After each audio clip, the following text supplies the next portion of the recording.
Assalamualaikum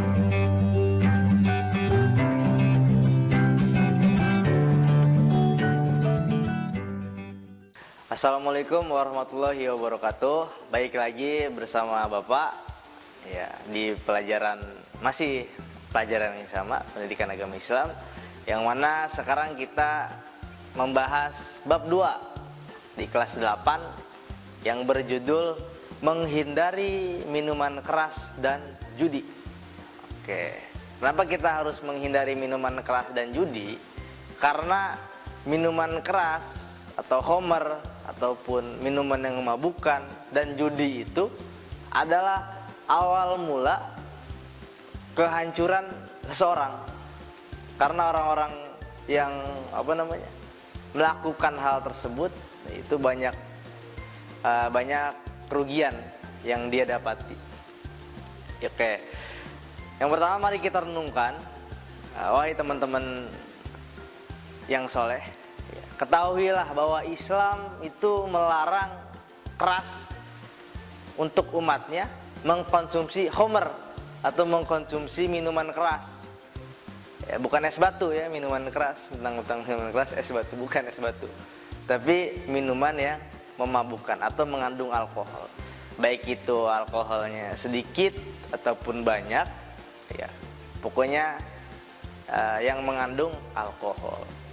Atau banyaklah jenisnya. Zaman sekarang yang lagi rame anak-anak muda, Amer lah, atau yang mahal-mahalnya ada Jack D, juga ada banyak lah pokoknya yang mahal-mahal sampai juta-juta. Nah itu umat Islam dilarang keras untuk mengkonsumsi minuman tersebut. Juga dilarang untuk mengkonsumsi narkoba. Narkoba juga banyak jenisnya yang sekarang tersebar di masyarakat kita di Indonesia, bahkan tersebar di anak-anak kecil, ya, anak-anak SD. Itu adalah sebuah semacam pil gitu, yang biasa disebutkan kalau dalam berita itu ekstasi. Juga banyak jenis-jenis yang lainnya, yang merupakan salah satu jenis dari narkotika. Juga ada ganja atau bisa disebut gele ya, kalau di anak-anak muda itu disebut gele, ataupun bahasa-bahasa istilah yang lainnya. Nah itu salah satu jenis narkotika. Nah dan sejenisnya dan yang lain-lain, pokoknya banyak sekali jenis narkoba, baik itu sabu, kokain dan lain sebagainya. Nah itu umat Islam dilarang keras untuk mengkonsumsi hal-hal tersebut karena itu haram ya, nggak boleh. Minuman keras dan narkoba dan zat adikatif lainnya, atau adikatif itu adalah zat yang membuat ketagihan, yang bikin candu, akan merusak fisik dan mental. Selain merusak fisik, juga yang seperti itu akan merusak mental, otak jadi bego. Bisa kita katakan kalau terlalu banyak mengkonsumsi narkoba, jadi otaknya kempes. Jadi ada salah satu sel, menurut penelitian ya, ada salah satu sel yang mana di dalam otak itu ketika mengkonsumsi narkoba dia kempes. Makanya hilang kesadaran ketika lagi mabok. Nah itu salah satu contoh.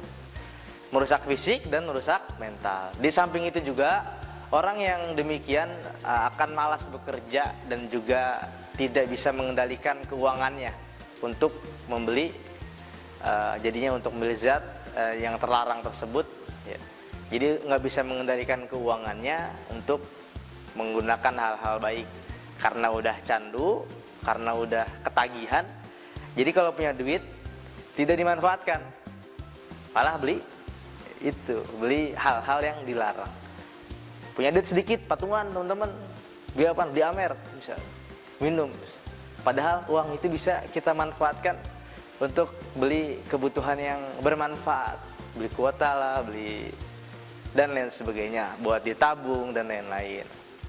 Nah, orang yang sudah ketagihan akan melakukan apapun, asalkan minuman keras dan zat terlarang itu bisa didapatkannya. Jadi apapun bisa dilakukan,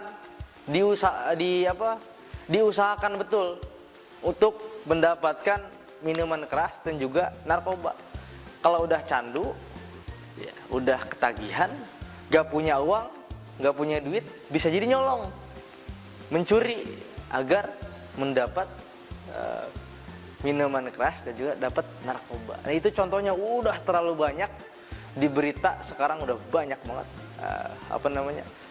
hal-hal tersebut. Terakhir kasus di Tasikmalaya itu di daerah Purbaratu, ada anak kecil yang meninggal.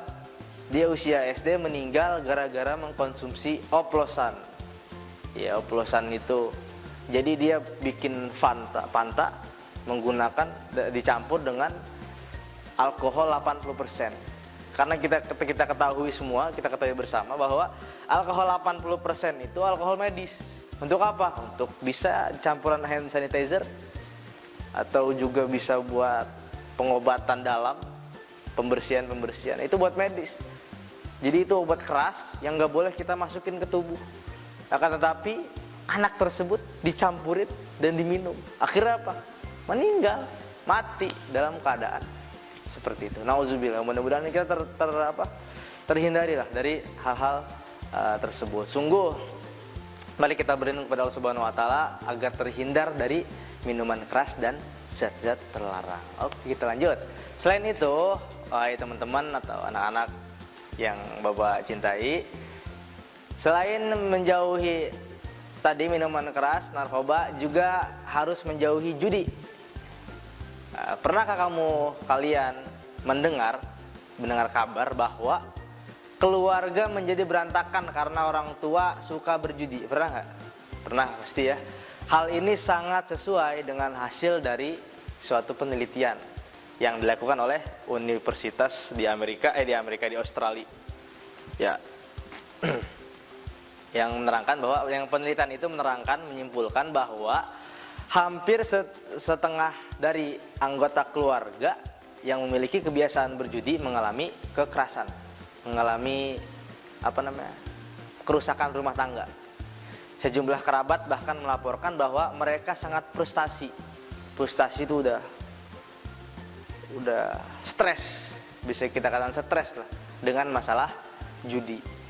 Itulah makanya Islam itu melarang hal-hal tersebut. Karena apa? Untuk kebaikan kita sendiri. Makanya kita harus taat dengan aturan-aturan yang sudah diatur oleh umat Islam. Keluarga yang menjadi hancur dan anak-anaknya yang menanggung penderitaan berkepanjangan. Nah, sekarang kita menjadi tahu bahwa anak-anak dari keluarga yang memiliki kebiasaan berjudi, maka dia terancam untuk menjadi objek kekerasan daripada kasus kekerasan terhadap anak pada umumnya. Jadi bapaknya atau orang tuanya yang melakukan judi, ya kan, karena orang tua nggak bisa bayar atau keburu punya urusan yang lain, meninggal atau gimana, jadi turun ke anak, hutang-hutangnya dan lain sebagainya, juga menjadi objek sasaran masyarakat gitu. Karena masyarakat kita itu sebenarnya dalam hati nurani pun tidak menerima dengan adanya perjudian. Oke, kita lanjut. Nah, contoh larangan Allah Subhanahu Wa Taala adalah larangan mengkonsumsi dan meminum minuman yang haram. Yang pertama, Allah Subhanahu Wa Taala menghalalkan segala jenis makanan dan minuman yang mendatangkan manfaat. Jadi hukumnya halal apabila kita makan makanan yang halal dan bermanfaat. Akan tetapi bisa juga makanan yang halal bisa jadi tidak halal karena atau bisa katakan mubah karena terlalu banyak mengkonsumsi. Kita makan nasi boleh halal, tapi kalau kita makan terlalu banyak sampai nggak bisa napas, sampai mencelakakan diri kita, itu kebalikannya, justru nggak boleh. Jadi hukumnya mubah makan itu segala macam hal, makan terutama tidur juga, itu hukum awalnya boleh saja kan. Tapi kalau terlalu banyak melampaui batas itu menjadi nggak boleh. Yang kedua sebaliknya, Allah mengharamkan segala jenis makanan dan minuman yang mendatangkan madorot, mendatangkan kecelakaan bagi kita. Pokoknya Islam itu sudah jelas mengatur yang hak dan yang batil. Ya, mengatur kita dalam kehidupan, bagaimana dalam bersosial juga, ini baik, yang ini buruk. Nah, begitulah.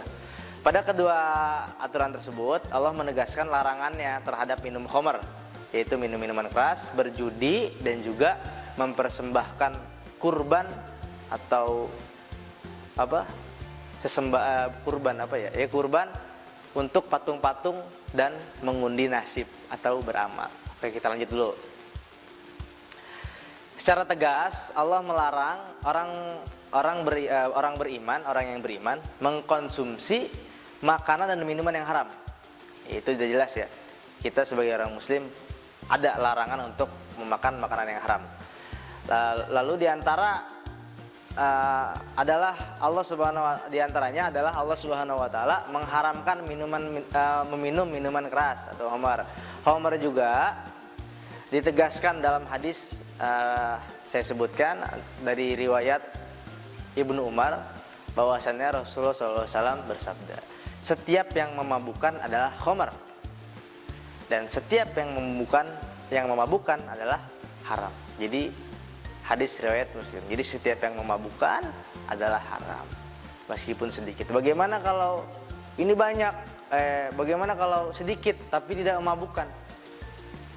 Ada khamar, saya minumnya sedikit aja. Oh Pak, saya minumnya sedikit kan nggak mabuk, berarti nggak haram dong. Tetap yang banyaknya haram, begitupun yang sedikitnya juga haram.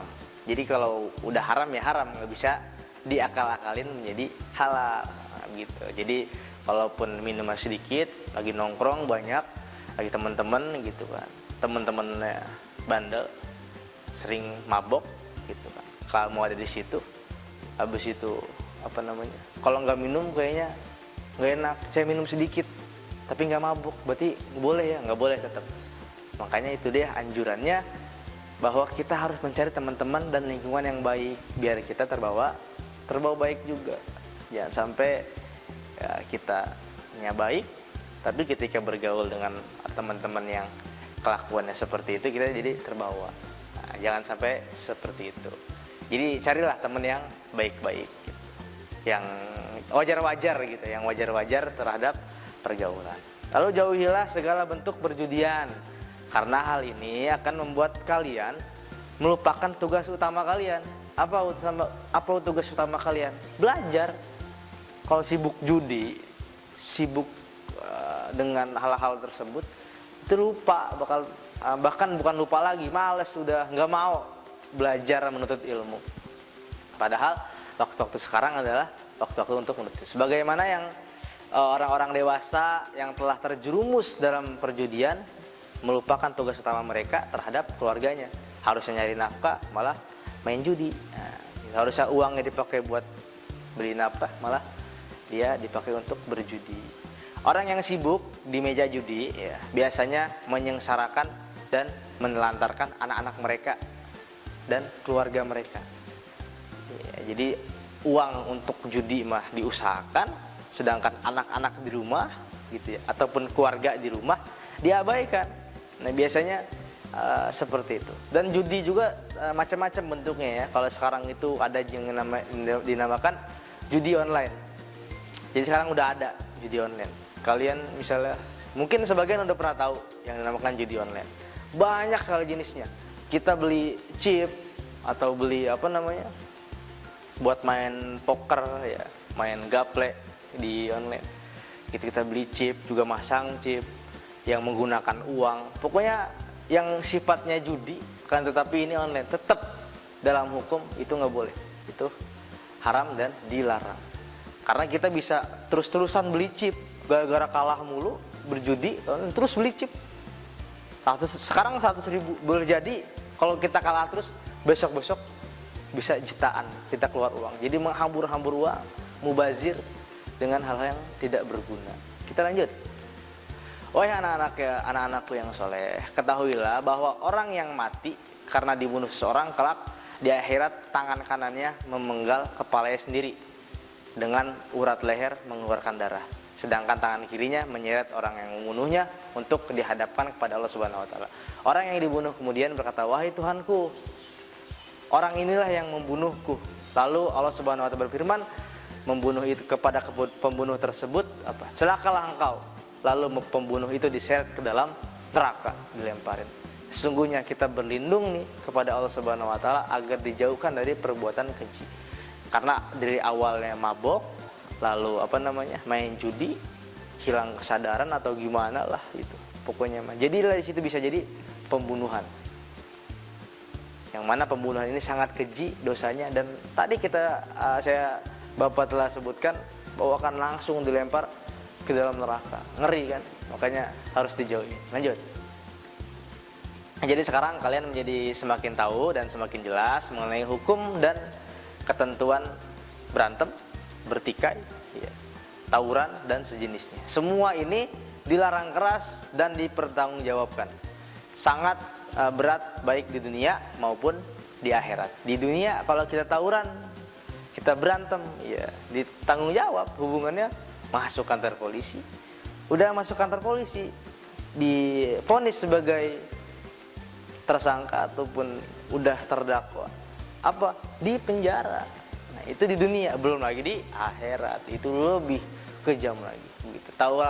Tahukah kalian bahwa mereka yang sedang bertikai atau berkelahi atau tawuran itu yang udah sekarang lagi rame, tapi sekarang udah jarang sih, hanya terpicu oleh permasalahan yang sepele sebenarnya. Sakit hati, mengejek, atau demi nama baik sekolah gitu, berantem segala macam. Jadi norak lah, nggak usah seperti itu norak. Kita anggap aja orang-orang tersebut norak, nggak tahu pergaulan. Itu karena pergaulan yang salah. Lanjut.